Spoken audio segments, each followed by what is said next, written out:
तो एक बेसिक सवाल जो हमारे मन में आता है वो ये कि पैसा इन्वेस्ट करना चाहिए या नहीं। और इसका जवाब भी बहुत ही सिंपल है।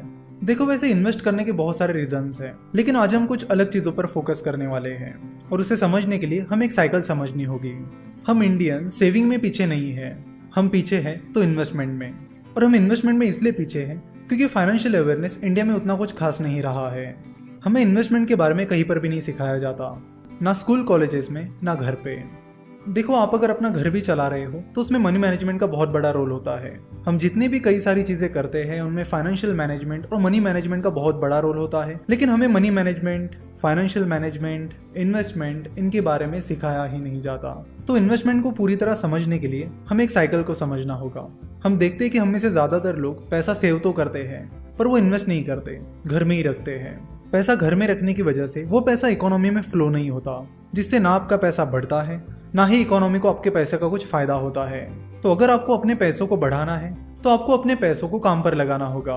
तो जब आप स्टॉक मार्केट में डायरेक्टली या इनडायरेक्टली इन्वेस्ट करते हो या स्टार्टअप्स में इन्वेस्ट करते हो, तब आपका पैसा इकोनॉमी में फ्लो होने लगता है और आपके पैसों से उन कंपनीज को अपना काम बढ़ाने के लिए, अपना बिजनेस एक्सपांड करने के लिए पैसा मिलता है, जिससे कंपनीज अपना काम बढ़ाने लगती है, ज्यादा प्रोडक्शन करने लगती है, जिसका फायदा कंट्री को होता है, जिससे कंट्री का जीडीपी बढ़ने में मदद होती है।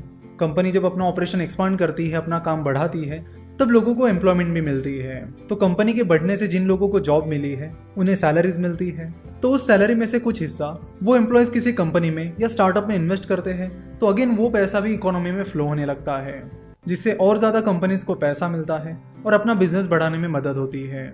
तो ये एक साइकिल है जिसे समझना हमारे लिए बहुत ज्यादा जरूरी है। तो इन्वेस्ट करने से ना सिर्फ आपको बल्कि कंट्री को भी फायदा मिलता है, इकोनॉमी ग्रो होने में हेल्प होती है। सिमिलरली, जब आप एफडी यानी फिक्स डिपॉजिट करते हो तो वो पैसा बैंक्स के पास जमा होता है, फिर बैंक्स उस पैसों को किसी बिजनेस को लोन देने के लिए यूज करती है, तो उससे भी आपका पैसा इकोनॉमी में फ्लो होने में मदद होती है और इकोनॉमी को उसका फायदा मिलता है। तो चाहे आप अपना पैसा बैंक में डालिए, स्टॉक मार्केट में इन्वेस्ट करिए या म्यूचुअल फंड में इन्वेस्ट करिए, लेकिन कहीं ना कहीं अपने पैसों को आप काम पर लगाइए, उसे घर में मत रखिए। अगर आप अपना पैसा घर में रखोगे तो इन्फ्लेशन की वजह से उसकी वैल्यू कम हो जाएगी, ना आपको उसका फायदा मिलेगा ना हमारे देश को। अगर आपको इन्फ्लेशन क्या होता है ये पता नहीं है तो आपको बता दूं कि अगर आपके पास आज 1000 रुपीज है तो उस 1000 रुपीज की वैल्यू एक साल बाद उतनी नहीं रहेगी जितनी आज है, यानी उसकी वैल्यू एक साल बाद कम हो जाएगी। अगर आप 5 साल बाद बात करोगे तो 5 साल बाद और कम हो जाएगी, 10 साल बाद और कम हो जाएगी। जैसे कि हम कई बार हमारे दादा दादी या नाना नानी को ये कहते सुनते हैं, हमारे जमाने में तो ये चीज बस 10 रुपए की ही मिलती थी और अब देखो इसकी प्राइस कितनी बढ़ गई है। तो इन शॉर्ट ये इन्फ्लेशन इफेक्ट है। अगर आप अपने पैसों को इन्वेस्ट नहीं करोगे, काम पर नहीं लगाओगे और घर पे ही रखोगे तो उसकी वैल्यू कम होती चली जाएगी, जिसका ना आपको फायदा होगा ना हमारे देश को। तो इन्वेस्टमेंट करते समय आपको ये देखना होगा कि आपको जो रिटर्न्स मिल रहे हैं वो इन्फ्लेशन से कम है या ज्यादा।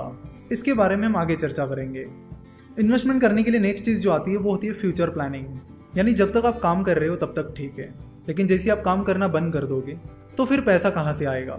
तो उसके लिए आपको फ्यूचर प्लानिंग और रिटायरमेंट प्लानिंग करनी पड़ेगी, ताकि जब आप काम करना बंद कर दोगे तब भी आपके पास पैसा बना रहे और पैसा आता रहे। साथ ही अमीर बनने के लिए, अपने डिजायर्स को पूरा करने के लिए भी आपको इन्वेस्टमेंट करना बहुत जरूरी है।